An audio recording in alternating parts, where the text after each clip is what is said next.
بسم اللہ الرحمن الرحیم۔ آج کی ہماری ویڈیو اس عنوان پر ہے کہ آپ کی بیٹی سسرال میں بیاہ کر جا رہی ہے۔ آپ نے لاتعداد بے شمار خوشیوں کی ظاہری چیزیں اس کو دی ہیں، تھمائی ہیں، اور آپ اور وہ یہ سمجھتے ہیں کہ اب کے بعد کبھی کوئی پریشانی ہمارے گھر کا رخ اور منہ نہیں کرے گی۔ لیکن ایک ایسا مسئلہ، ایک ایسی پریشانی اور یونیورسل ٹروتھ ہے کہ سسرال میں کچھ نہ کچھ پیچیدگیاں، پریشانیاں آتی ہیں۔ کبھی ساس کی طرف سے آتی ہے، کبھی نند کی طرف سے آتی ہے، کبھی جٹھانی دیورانی کی طرف سے آتی ہے، کبھی اور دیگر مشکلات ایسی ہوتی ہیں کہ جن میں ہماری بیٹی، ہماری بہن مشکلات کا شکار ہوتی ہے۔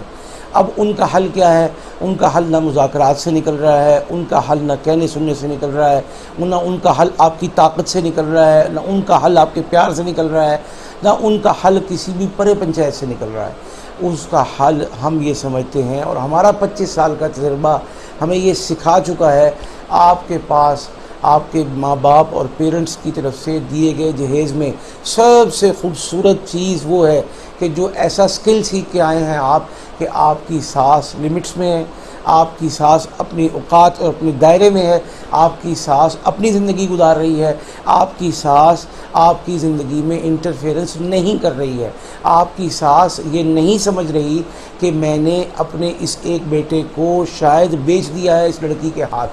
یعنی اگر وہ یہ سمجھتی ہے کہ یہ لڑکی میرے بیٹے کو قابو کر لے گی، مٹھی میں کر لے گی اور میری حکومت ختم ہو جائے گی، تو آپ نے اس تاثر کو زائل کرنا سیکھنا ہے، ایسا عمل سیکھنا ہے کہ اس کے دل دماغ میں اگر یہ بات ہے بھی تو ہمارے اس عمل کی برکت سے، ان موکلات کے اس کے اوپر مقرر اور مسلط کرنے کی برکت سے یہ تمام معاملات حل ہو جائیں۔ وہ یہ سمجھتی ہے کہ مجھے اس لڑکی کو نیچے لگانا ہے، اگرچہ اس کی قیمت میں مجھے اپنے بیٹے کی طلاق بھی کروانی پڑے۔ تو بھائی ایسے معاملے میں آپ کی بیٹی 3 ماہ سے، 6 ماہ سے، 2 سال سے، سال سے، 3 سال سے اپنی ماں کے گھر بیٹھی ہے، اور یہاں پر اب ایک بچہ ہوا، پھر دوسرا ہوا، پھر تیسرا ہوا، لیکن واپس اپنے ماں کے گھر سے سسرال اور اپنے شوہر کے گھر نہیں جا پا رہی۔ تو کیا کرے ایسا، اور کیا طریقہ ہو ایسا کہ ہمارا گھر طلاق سے بچ جائے، ہمارا گھر خلا سے بچ جائے، ہمارا گھر اس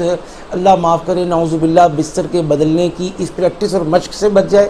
آئندہ ہم اس ساس کو اوقات میں کرنا سیکھیں، اور اس معاملے میں شوہر کو مٹھی میں کرنا سیکھیں، اور اس معاملے میں اگر شوہر ماں کا بہت ہی پیارا اور بڑا فرمانبردار بچہ ہے تو وہ اپنی زندگی کو بیلنس کرنا سیکھے کہ نہیں، بیوی کے حقوق اور ہیں، ماں کے حقوق اور ہیں۔ ماں کے قدموں کے نیچے جنت ہے، لیکن اس میری بیوی کے قدموں کے نیچے میرے بچوں کی جنت ہے، اور مجھے اس کا اور اسے میرا لباس قرار دیا گیا ہے، اور میری 4 دیواری کی بات، میرے کمرے کی بات میں اپنی ماں کو نہیں سناؤں گا، بہن کو نہیں بتاؤں گا۔ یہ سارے معاملات سیکھنے ضروری ہیں، اہم ہیں۔ طلاق کا ٹیگ، طلاق کا ٹھپا، طلاق کا خطرہ، طلاق کا دھبا ایسی چیز نہیں ہے کہ ہر بیٹی کے ماتھے پر یہ کلنک لگوا کر اس کو مارکیٹ میں پھر سے پیش کیا جائے، بلکہ اگر معمولی سی محنت اور سمجھداری سے ان اعمال کو سیکھا جائے جن کی برکت سے ہم اپنی بیٹیوں بہنوں کے گھر بسا سکتے ہیں تو بچا لینے چاہیے۔ اور اگر اس میں دیر ہو جائے تو پھر وہ عمل بھی بعض دفعہ دیر آیت درست آیت کا مصداق نہیں رہتے، بلکہ وہ اس بات کا مصداق ہوتے ہیں، بڑی دیر کر دی مہرباں آتے آتے کہ یہاں ہم نے عمل لیا اور یہاں طلاق کے 3 پرچے ہمارے گھر میں ڈیلیور ہو گئے۔ تو ان طلاقوں سے، ان خلوں سے، ان جدائیوں سے، ان دوریوں سے، اور ان ساسوں کے ظلم سے اور طلاق کے چھائے اور بڑھتے ہوئے خطرات اور بادلوں سے ہم آپ کو نکلنا سکھا رہے ہیں، اور شوہر کو مٹھی میں لینا، سسرال کو لمٹس اور اوقات میں کرنا، خصوصاً ساس کو پٹایا نکیل ڈالنے کی